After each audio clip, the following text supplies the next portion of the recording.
Fala pessoal, bora para mais uma tag? Chega mais! Fala pessoal, eu sou o Andrew do Arsenal Books e hoje eu tô aqui para responder mais uma tag literária. Eu gostei dessa dinâmica de vídeo, tá? Eu acho que abre oportunidade para nós, como todo bom colecionador, falar sobre as obras que a gente tem na estante. E acaba que essas perguntas, esses itens de cada tag, eles nos provocam a mostrar obras que talvez não tivessem espaço para um conteúdo mais aprofundado aqui no canal, mas mesmo assim eu não perco a oportunidade de poder indicar para vocês e vocês passam a conhecer também esses livros. Estou aqui com um bom vinho branco para a gente trocar uma ideia hoje, porque a tag é em homenagem ao grande mestre do horror, a um dos maiores escritores do gênero, o Stephen King. Pessoal, e essa tag em homenagem ao mestre do horror, ela contém 7 perguntas, cada uma das perguntas com o nome de uma obra do mestre, né, do King, e eu me propus o seguinte, tá? A não utilizar nenhuma obra de Stephen King para responder essas perguntas, tá? Então bora lá, vamos ver o que essa tag nos apresenta. Pessoal, para começar não poderia ser diferente. A primeira pergunta é sobre Carrie, a Estranha, o primeiro romance que o grande mestre conseguiu emplacar na sua carreira.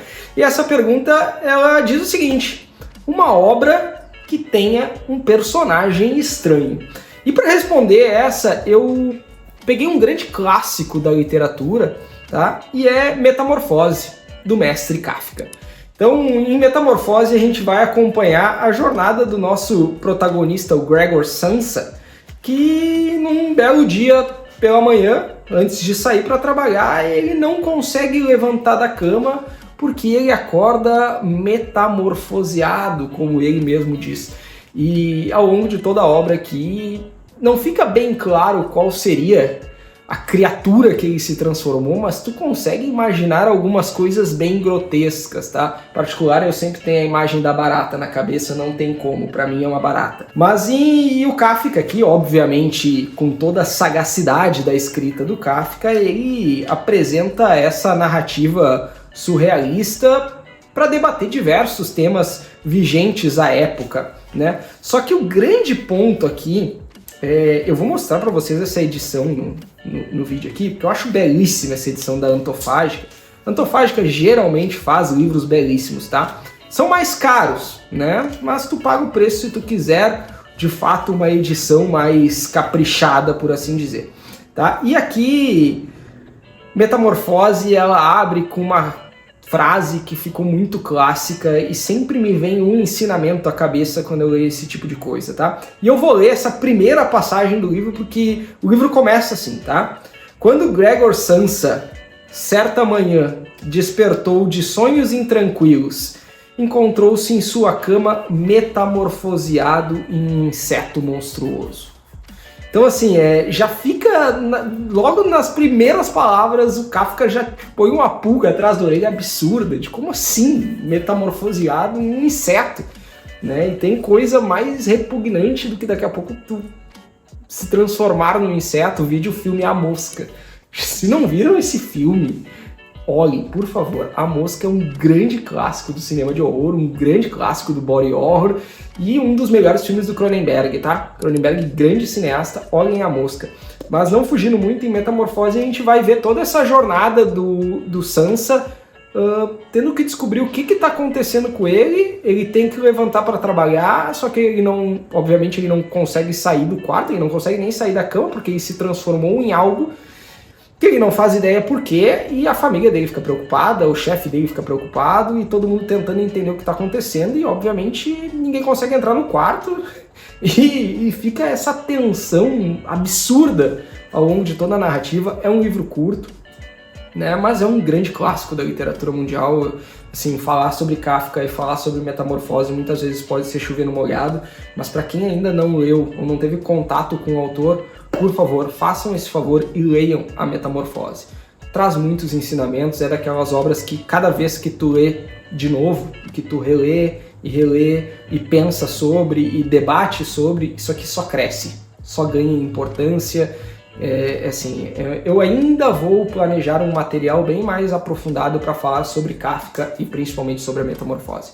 Mas fica aí já, Carrie, a primeira pergunta dessa tag e fica também uma baita de uma indicação. O segundo item dessa tag é também uma referência à segunda obra de sucesso do Stephen King, que é Salem. E em Salem eles querem saber uma obra que é uma releitura ou então muito parecida com outra já existente. Para responder essa, eu puxei o Neil Gaiman com Mitologia Nórdica. Eu já falei sobre essa obra aqui no canal, num vídeo que eu lancei lá nos primórdios, quando eu comecei os vídeos no YouTube, porque Mitologia Nórdica é uma excelente porta de entrada para quem quer se aventurar dentro da mitologia nórdica, obviamente, tá? Porque aqui o Gaiman, ele faz uma releitura, na verdade ele não chega a ser uma releitura, ele faz uma reescrita de algumas das passagens mais clássicas das Edas em prosa e das Edas em verso, que seriam os livros referentes à mitologia nórdica, escritos por Snorri Sturluson, que traz uma simplificação desses textos, tá? E apresenta essas jornadas fantásticas a um novo público. O Neil Gaiman, ele é muito famoso, obviamente, por trabalhar essas narrativas com uma prosa muito simples. Ler Neil Gaiman normalmente é prazeroso, é fácil, é ágil e o entendimento normalmente é simples. Isso de forma alguma tira o brilho, na verdade eu acho que só acrescenta para o autor. Né? Eu não acho que a qualidade da escrita ela está diretamente ligada à complexidade dessa escrita, mas sim a tu conseguir transmitir com clareza exatamente as ideias que tu quer. Obviamente aqui nada sai da mente do Gaiman, mas ele traz uma forma narrativa para esses mitos nórdicos muito facilitada. Então, para quem está querendo estudar sobre a mitologia nórdica, ou quem tem só curiosidade, ainda mais visto que hoje os vikings eles permeiam muito a cultura pop, né, séries, filmes, HQs, desenhos animados, né, a gente tem tanta coisa aí a respeito da cultura nórdica. Para quem quer começar a se aprofundar nisso, aqui é uma das melhores portas de entrada para isso. Eu acabei estudando muito sobre a mitologia nórdica para o meu projeto de escrita, para o meu romance que vem por aí, e obviamente aqui foi o meu primeiro contato, justamente para quebrar esse meu gelo e esse meu distanciamento com a mitologia, porque se vocês acham que vocês olham a série Vikings, vocês entendem muito, vocês estão muito enganados, tá? Então tem muita coisa diferente, mas a mitologia é fascinante por trás. Então aqui fica também uma resposta para essa segunda pergunta e também uma indicação, mais direcionada, mas ainda assim uma indicação. Neil Gaiman com Mitologia Nórdica. Agora a gente chega no terceiro item dessa tag e é uma referência a O Iluminado, um dos grandes clássicos do mestre do horror, e em O Iluminado eles querem saber uma adaptação de livro que eu não gostei. E para ilustrar isso, eu peguei Jack Reacher, Sem Retorno. Tá? Jack Reacher aqui, mais uma vez, um parênteses, tá? Capa de filme. Putz, cara, são mídias diferentes, não façam isso, é horrível, tá? Mas vale muito a pena, mesmo assim, é um livro que, por mais que a capa seja do filme, eu não me desfaço da minha coleção, eu gosto muito da literatura do Lee Child, eu gosto muito das histórias do Jack Reacher, e aqui a gente tá falando de um livro que foi adaptado para o segundo filme do Jack Reacher no cinema, com o Tom Cruise, O Sem Retorno, lançado em 2016. Tá? E vamos lá, o primeiro filme do Jack Reacher estrelado pelo Tom Cruise é O Último Tiro. E O Último Tiro é muito competente. Eu não li o livro do Último Tiro, mas o filme é bom. Tá? Pelo menos foi um filme que me agradou. Já em Sem Retorno, eu vi o filme antes de ler o livro e já não tinha gostado do filme. Eu li o livro e reassisti o filme e ficou pior ainda. Tá? Não funciona. Parece que no filme é uma trama mais rasa do que dentro do próprio livro. Sabe? Não tem um aprofundamento necessário em algumas passagens que aqui o Lee Child ele é muito mais competente em trazer essa profundidade. Principalmente envolvendo uma das personagens ali que acaba surgindo como uma possível filha do Jack Reacher na história. Então, assim, no filme cria um afastamento muito grande, não me agradou. Aqui é bem melhor trabalhado. E tem um outro ponto, que eu já falei sobre isso em algum momento. Eu gosto muito do Tom Cruise, tava agora, né, pulando de avião aí para anunciar os Jogos Olímpicos em Los Angeles 2028 junto do Red Hot Chili Peppers, foda demais. Mas enfim, eu gosto muito do Tom Cruise, eu gosto muito de Missão Impossível, eu gosto muito de vários filmes, eu gosto muito de Colateral. Putz, quem não viu Colateral ainda com o Jamie Foxx, por favor, olha esse filme. Mas tudo isso para dizer que eu respeito muito a carreira do Tom Cruise, acho um dos grandes atores assim em filmes de ação que já existiu. Só que o grande problema do Tom Cruise interpretando o Jack Reacher é que ele não tem absolutamente nada a ver com o personagem descrito pelo Lee Child. Nem fisicamente e nem em termos de comportamento. Eu vejo um distanciamento entre esse Jack Reacher do filme pro Jack Reacher da obra. Tanto é que as novas adaptações do Jack Reacher que têm chegado pela Prime em formato de série, já são 2 temporadas com o Alan Ritchson no papel principal de Jack Reacher, são muito mais competentes. O próprio Alan Ritchson, que em termos de carreira nem chega perto do Tom Cruise, mas ele acaba que o personagem Jack Reacher para ele encaixa melhor, sabe? Até fisicamente, o Jack Reacher é descrito como um cara de 2 metros de altura, uma porta, um armário, e cara, o Tom Cruise é tudo menos isso, sabe? Então acaba me pegando muito e me tira, principalmente depois que eu li e tive contato com a literatura do Lee Child, eu me afastei ainda mais dos filmes do Tom Cruise, tá?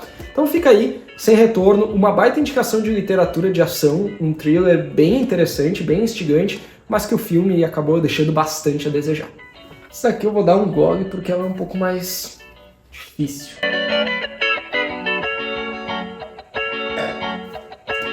O quarto item dessa tag faz referência a um conto do Stephen King intitulado Fúria. Fúria foi um conto que o King acabou tirando de circulação. Ele proibiu que esse conto continuasse sendo publicado depois da tragédia de Columbine, onde os jovens invadiram a escola e fizeram um massacre. Porque Fúria tinha um tema sensível semelhante. Então o King optou por tirar este conto de circulação. E com Fúria, eles me perguntam um livro que, se eu pudesse, eu também tiraria de circulação. E aqui já fica um adendo, tá? Eu sou a favor de nunca tirar um livro de circulação. Todo livro ele tem o seu grau de importância. Para alguém ele vai ser importante, sabe? Alguma coisa ele vai dizer, seja ela positiva ou não.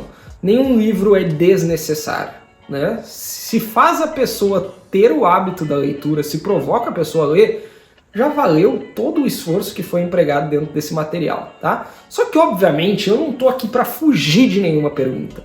Então eu acabei escolhendo uma obra que eu vou explicar o porquê, tá? Eu não li esse livro ainda e eu nem sei se eu vou ler. Eu acabei pegando, obviamente, numa promoção dessas absurdas que tem na Amazon de vez em quando. Acho que eu paguei R$9 nesse livro.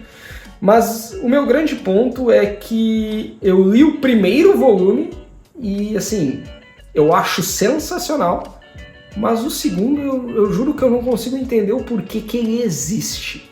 E eu tô falando de Os Testamentos, de Margaret Atwood.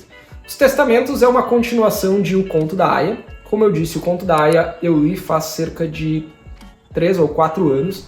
Entrou na lista dos meus melhores livros lidos naquele ano. É, assim, simplesmente uma leitura fantástica. Eu consegui me ver muito imerso no livro. Eu confesso que até tentei olhar a adaptação da série The Handmaid's Tale, mas com a Elizabeth Moss, que é uma baita de uma atriz, mas eu acabei não me pegando muito a série, sabe? Eu consegui me sentir bem mais ambientado e imerso dentro do livro em si. Então eu acabei nem querendo ver a série, porque a imagem que eu tenho dessa história é muito boa.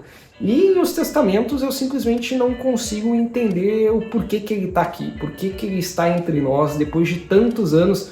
A autora, acho que ela cedeu a uma pressão desnecessária de dar uma continuação para esse universo dela, mas eu acho que ela já disse tudo que ela tinha para dizer em O Conto da Aia, tá?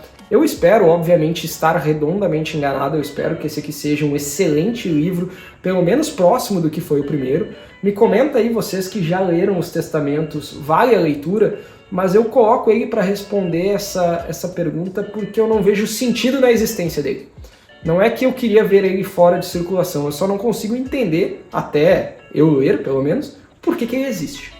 O primeiro livro ele fecha tão bem, ele foi escrito há tanto tempo e por tantos anos a gente viveu tão bem sem uma continuação, eu não consigo entender por que isso aqui tá nas nossas mãos, tá? Mas assim, eu espero um dia me animar a ler, né? E aí sim eu trago uma resenha sobre, porque o Conto da Aia acabou sendo um dos livros mais importantes que eu li em um determinado momento da vida, e só torcer para que isso aqui me contradiga, tá? Mas não vejo motivo para estar com ele em mãos.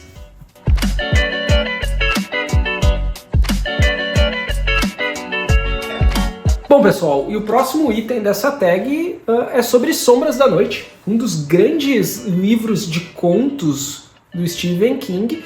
E nessa pergunta eles querem saber um livro que para mim mudou um gênero, mudou a minha percepção para com um gênero.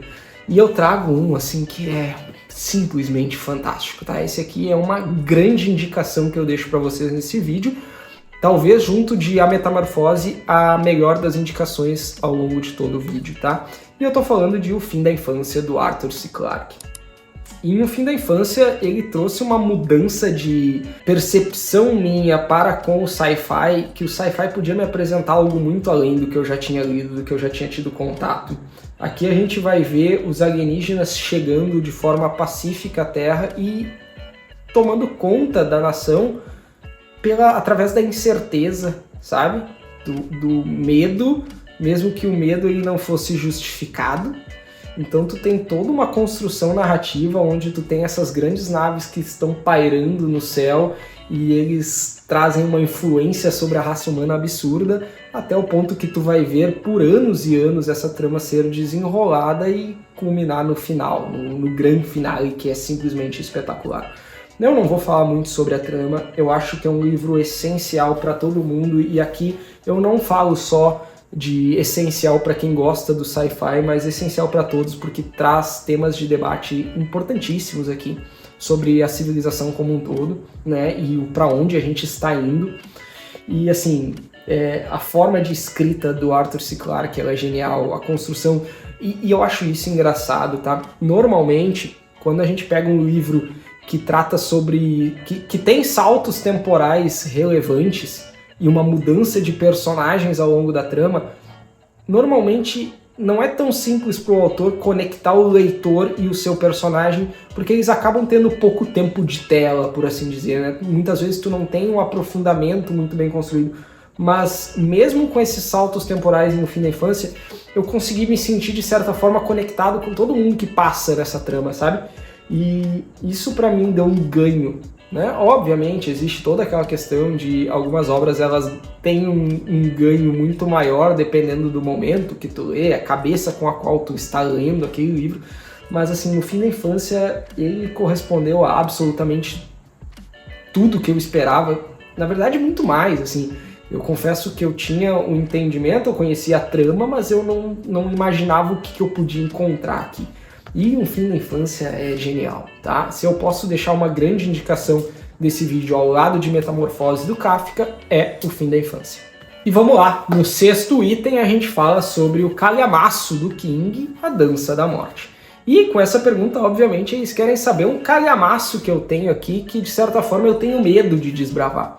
Obviamente, medo não é a palavra aqui, tá? Eu acho que eu fico esperando um momento certo, se é que isso existe, para encarar essa obra, porque eu não quero desperdiçar essa leitura, se eu posso colocar dessa forma. Eu tenho certeza já que é uma obra que precisa ser lida diversas vezes. É um grande clássico da literatura americana, batidíssimo, todo mundo conhece, muita gente já leu, mas quantas pessoas de fato aproveitaram essa leitura? E sabe, isso é uma coisa que me dá medo.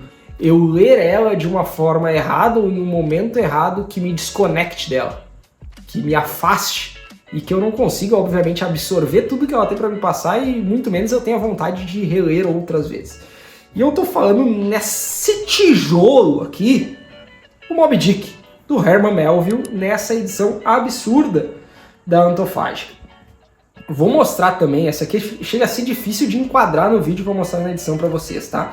Belíssima edição capa dura, o livro é gigantesco, tá? Eu vou até comparar aqui para vocês verem com o livro O Fim da Infância, que é um livro de tamanho, entre aspas, normal. Olha a diferença disso aqui. É muita coisa, tá? E assim, eu confesso que provavelmente eu tenho isso aqui porque é um dos meus itens de decoração aqui na sala do apartamento. Mas eu confesso que provavelmente eu não vou ler nesta edição, tá? Eu devo pegar um Moby Dick no Kindle, até para rabiscar, para fazer anotações. Eu me nego a escrever e rabiscar em livro, tá? A não ser que seja livro didático. Em livros de ficção eu não rabisco, eu não escrevo nada. Então, obviamente, aqui eu não quero de forma alguma rabiscar esse livro. Tem ilustrações belíssimas aqui dentro, tá? Mas provavelmente quando eu for ler, eu vou ler em Kindle. Tá? E tá aí, Moby Dick com essa frase maravilhosa na contracapa: peguem seus remos e agarrem-se às suas almas. Moby Dick tem uma importância histórica absurda e eu tô tentando ver quando eu vou me sentir preparado para desbravar isso aí. Obviamente, comenta aí o que vocês acham de Moby Dick. É realmente o grande clássico da literatura americana? E para encerrar essa tag, a gente vai falar sobre um livro que foi até recentemente relançado pela Suma do grande mestre King, que é o A Longa Marcha. E com A Longa Marcha, eles querem saber um livro que eu me forcei a terminar. Eu pensei sobre, obviamente eu poderia ter utilizado inúmeros exemplos aqui da minha estante, mas eu procurei sair do óbvio, tá? E vamos lá, também carece de uma explicação prévia, porque o primeiro volume desse livro é um dos livros da minha vida. É um dos meus livros favoritos, facilmente. Eu coloco ele em qualquer lista de melhores livros que eu já li. E só que o segundo volume, ele tem exatamente quase 1/3 do primeiro, em quantidade de páginas, mas ele pareceu tão mais longo do que o primeiro. Eu acho que a trama, ela acabou indo por um viés ainda mais político e mais focado só em intrigas palacianas, que se arrastou, tá? Foi uma trama que se arrastou pra mim, e eu tô falando de Messias de Duna, o segundo volume dos grandes livros lançados por Frank Herbert da sextologia Duna, por assim dizer. E o Messias de Duna é o segundo volume, que a gente vai acompanhar já o Paul Atreides depois de todos os eventos do primeiro livro, que eu não vou comentar sobre porque eu me nego a dar spoiler. Eu acho que Duna, principalmente o primeiro livro, é algo que todo mundo precisa conhecer, todo mundo precisa ler. E o Messias de Duna, eu vim com uma sede absurda para ler esse livro, mas acabou que me tirou, assim, sabe? Ele não tem o mesmo ritmo do primeiro. E essa quebra de ritmo, essa quebra de expectativa me tirou da zona de conforto. E eu confesso que, assim, metade desse livro, e passado o início, que a gente é apresentado mais para os pilotos da guilda, que é genial essa parte, mas toda a metade do livro, o meio dele, pareceu para mim uma barriga sem fim, sabe? Eu não estava me divertindo lendo aquilo. E aí, obviamente, tu perde um pouco do intuito da leitura de um livro de ficção quando tu não tá te divertindo ou quando tu não tá interessado naquele avanço da trama. Só que tá, o ato final desse livro também é muito bom. Então tu tem um início bom, um meio muito arrastado e um final magnífico, na minha visão. Então, assim, o Messias de Duna me trouxe diversos sentimentos ao longo da leitura, mas eu não posso negar que para um livro de aproximadamente 250 páginas, putz, eu demorei demais para ler essa obra. E principalmente se comparado ao primeiro volume de Duna, que tem 680, que eu li super rápido, aqui, putz, o ritmo foi outro. Não é um livro ruim, tá? Eu não estou colocando ele aqui como uma não indicação. Acho que todo mundo deve conhecer os livros do Frank Herbert, mas dentre estes foi o mais arrastado para mim até o momento, tá? Então fica aí, obviamente todo mundo tem que passar por ele, mas o Messias de Duna eu acho que exemplifica bem essa pergunta, porque eu tive que me esforçar um pouquinho para continuar. E agora eu pergunto para vocês, se vocês tivessem que fazer a lista de vocês respondendo essas 7 perguntas, quais livros responderiam elas? Tá? Não vale usar os livros do Stephen King. Então eu estou deixando todos esses itens, eu estou deixando todas essas perguntas na descrição do vídeo.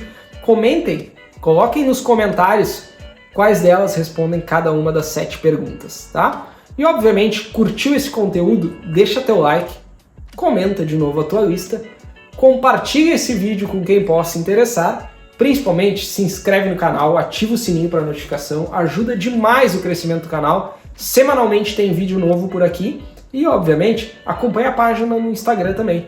Por lá eu tô sempre postando minhas leituras em andamento, trocando uma ideia mais online com o pessoal, por assim dizer, e compartilhando sempre alguma dica de bebida que eu tô utilizando para acompanhar minhas horas de leitura. Valeu? Eu vou ficando por aqui, a gente se vê na semana que vem. Abraço!